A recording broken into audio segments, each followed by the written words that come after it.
le témoignage du parrain de l'association Conquest, celle de l'ancien ministre du Commerce extérieur et de l'Industrie durant 5 ans de 2002 à 2007, le député de Haguenau, ville connue depuis la semaine dernière à l'occasion du titre du champion du monde des rallyes de Sébastien Loeb.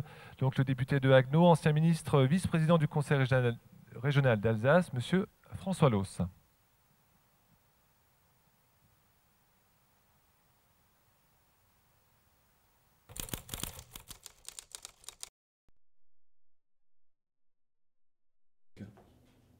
Je crois qu'au contraire, à Copenhague, une grande décision a été prise, c'est celle de ne pas laisser la température moyenne du globe déraper de plus de 2 degrés.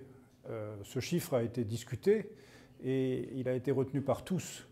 Et il y a une deuxième chose très importante qui s'est passée juste avant Copenhague, c'est la décision des Américains et des Chinois de reconnaître ce phénomène et de prendre des mesures pour y faire face.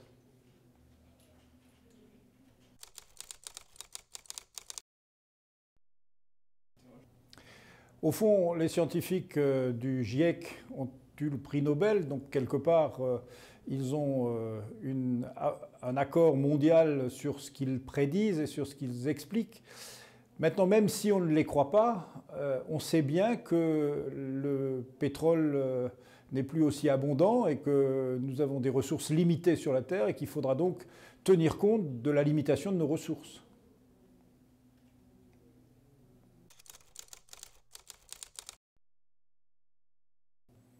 Oui, je crois qu'il faut modifier nos comportements parce que si on essaye d'appliquer ce qu'on appelle le facteur 4, c'est-à-dire la division par 4 des émissions de CO2 dans un pays comme la France, ou au niveau de l'Europe, ou au niveau des pays occidentaux en général, c'est le but qu'on s'est assigné. Si on veut diviser par 4, eh bien, il y a des changements dans notre comportement et dans nos habitudes à adopter.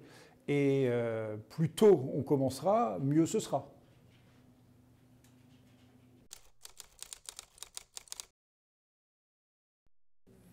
J'entendais ce matin une enquête qui a porté sur le bio. Et on se rend compte qu'il y a beaucoup de gens qui pensent qu'il faut manger bio, il y a des gens qui aiment manger bio, et il y a des gens qui trouvent qu'on exagère. Alors, il n'y a pas de vérité dans tout ça, mais l'écologie en soi, c'est le respect de la nature, mais ça nécessite aussi de la connaître, de mieux comprendre ce qui se passe.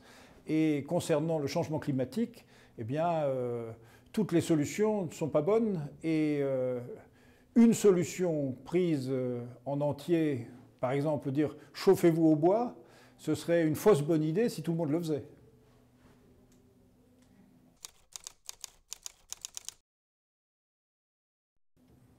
Bien sûr, d'abord parce que les collectivités représentent l'opinion des communautés qu'elles constituent et elles font des constructions. Elles ont des véhicules, elles gèrent des transports en commun. Et dans tous ces domaines, les comportements sont à faire évoluer et les investissements des collectivités doivent être conséquents. Alors, c'est le moment pour les collectivités d'être entreprenantes dans ces domaines.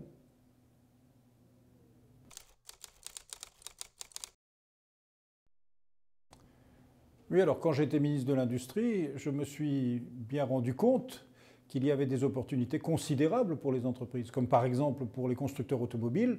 Aujourd'hui, produire des voitures qui consomment moins, qui soient hybrides ou qui soient électriques, ce sont des opportunités nouvelles que les constructeurs automobiles peuvent mettre au point et la concurrence les stimule d'ailleurs. Les Chinois ont pris des décisions dans ce domaine avec des montants considérables, c'est important.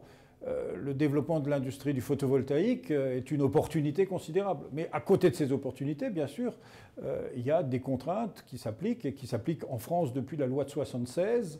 L'industrie est tenue de respecter de façon très importante l'environnement et on le lui rappelle à travers les arrêtés préfectoraux au niveau national ou à travers des programmes européens comme REACH, qui demande que chaque nouveau produit ou chaque produit existant soit évalué du point de vue environnement et du point de vue santé.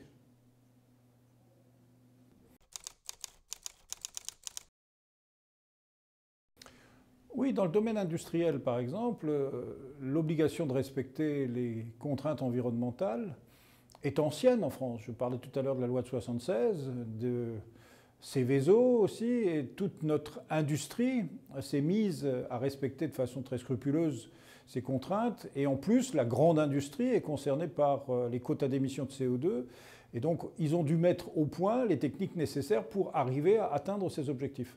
C'est exportable. Je connais beaucoup de PME qui se sont développées. Vous avez même un salon qui s'appelle Polytech qui fait une recette considérable chaque année parce que le savoir-faire français dans ce domaine est conséquent et reconnu au plan international.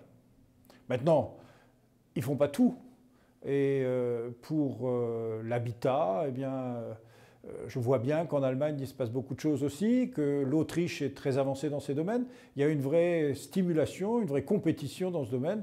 La France fait bonne figure, mais elle n'est pas dans tous les domaines non plus.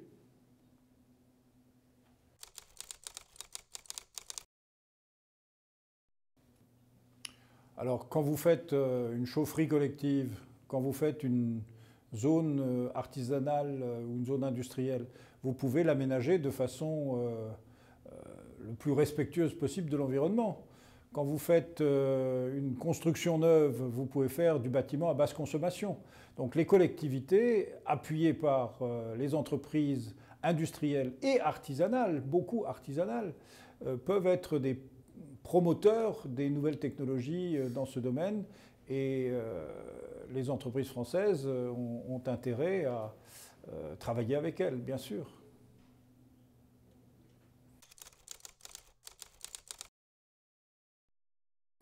La ville de Bordeaux a fait un merveilleux relooking ces dernières années avec Alain Juppé. La ville de Bordeaux a un tramway qui a changé la circulation et qui a beaucoup fait connaître le centre-ville de Bordeaux. Je crois que Conquest a bien fait de choisir Bordeaux pour faire son action. Et pour ma part, suivant Conquest depuis longtemps maintenant, eh ben, je suis très heureux qu'ils aient choisi Bordeaux parce que le mariage entre leurs ambitions Bordeaux et Conquest est un mariage qui peut être fructueux.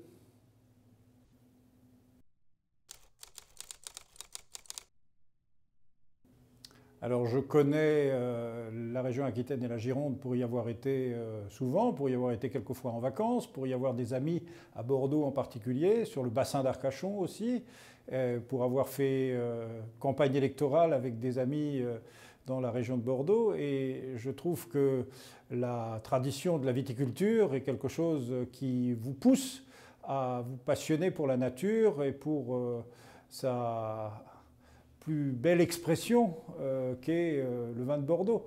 Donc vous avez bien fait d'aller à Bordeaux et je vous souhaite beaucoup de succès dans votre démarche.